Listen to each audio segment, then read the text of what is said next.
Hello mga kaalam, tuloy na natin yung sa diode natin, continuous to. Yung sa una natin, kung paano ikabit. Nakita nyo yung stripe na yan guys sa taas. Ito.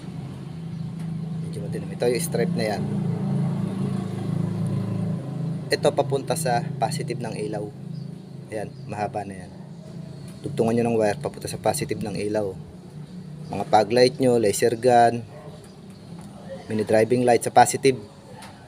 Ito namang isa sa busina. Ito. Positive ng busina. Meron na ako dito niyan guys, itong maliit. Ayan. Ito, diode to eh. Yung isa niya nakakabit sa positive ng ilaw ko. Yung pula sa taas. Papakita ko sa inyo mamaya. Ito namang karugtong. Kabit natin sa positive ng busina. Papakita ko sa inyo paano pagkakaiba ng may diode at wala. Yan.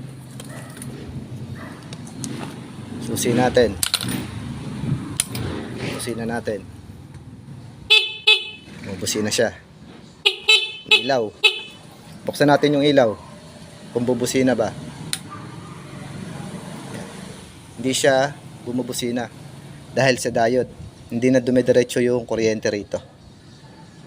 Ngayon, kabit naman natin yung walang diode. Patayin na natin yan. Ito naman susubukan natin. Walang diode to. Papakita ko sa inyo kung ano pagkakaiba. May wire ako dito, walang diode to, itong kulay black. Yung isa ikakabit natin sa positive. Dalawa lang naman ang wire nya, negative, positive. Walang diode to, kabit ngayon natin. Sa positive lang ulit nung terminal nung sa busina. Pakita ko sa inyo pagkakaiba ng may diode at wala. Yan, kabit na. Nakasusi na yan. Busina natin. Nagpapasing siya kahit walang diode. Ang problema, pag ito inon mo, bubusina siya. Ay, oo natin sa domino natin. Ito yung domino. Yan, nakasusi yan. Domino. Buksan natin ngayon to. Bubusina siya. Continuous.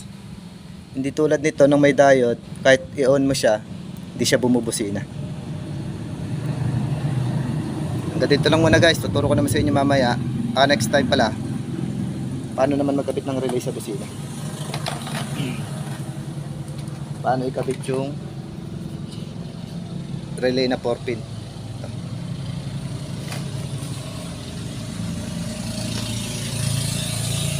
Saka pag dumating pala yung NH 3 Plus Pro Music natin, tuturo ko sa inyo kung paano ikabit yun.